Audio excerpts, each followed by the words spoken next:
is coming that is out of my control.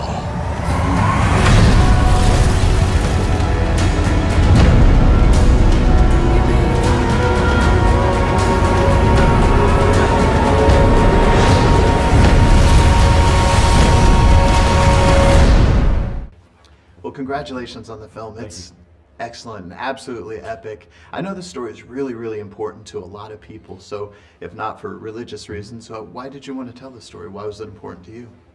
This is a wonderful story, you know. I mean, I think actually that's all that you really need, is just that it's a fantastic story. You can talk all about relevance. You can talk all about the resonance throughout millennia. You can talk about nowadays and what is happening. Any good story, you can find something that correlates to it. But the reason I wanted to was because Ridley was directing it, and because it was so much more fascinating of a story than I'd ever realized.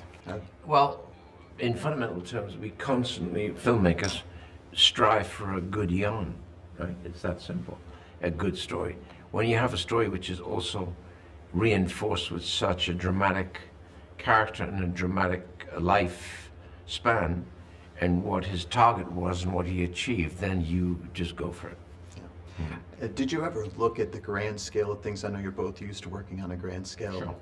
and just go, wow, just amazed by the own setup, because the cast of thousands and the big sets, it's pretty amazing. Absolutely. I think probably, I mean, it would be more natural if I was more amazed at it, because Ridley was obviously directing the building of all of that, so he knew what it was going to be, whereas to me it was a surprise every time we arrived on location, and I was just gobsmacked at how large it all was. But equally how speedy. Ridley has just the most amazing crew and various departments who put this together, and we filmed the whole thing in 74 days.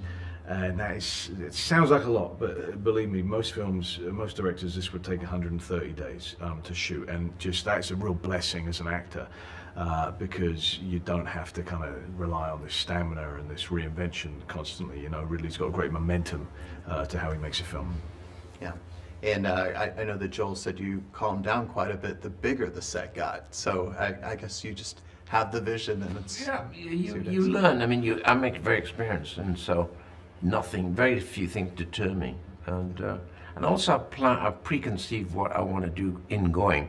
By doing that, you've also planned with all my department heads. So this thing is like an army coming in. It will hit ground at 6 o'clock in the morning. The trucks will arrive.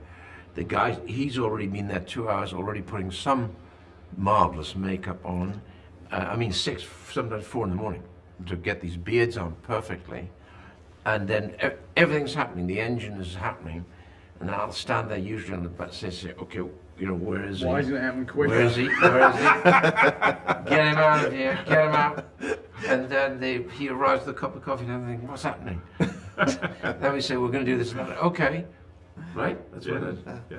I love it. Now, we always ask people their Hail Mary moment, the moment where they just kind of had to go for it and it worked out for them in their career. What do you suppose that was for each of you? In a career, Yeah, or in just in in this, life. That's an interesting one, isn't it? Do you have one of those? Yeah, definitely. What's that? I was fired off a movie. Yeah. But I'm not going to say what the movie was because I'll get into trouble. But I was fired having done 100% of the movie. And I sat and thought this is absolutely wrong. You'd finished the whole film. I'd finished, shot it. Isn't it a little bit late to fire you? Well, the year before, the DG had gone specifically into strike about that. And so I went and saw a guy at the DGA who sat there and went, gradually, this is the color of your shirt, and said, this has got to stop, and change it in a heartbeat. So that was my big respect for the DGA. Right. Thank you. I've just made some really awful films, and then I've had to come. I've had to come back from that. So I've had numerous Hail Marys, I think.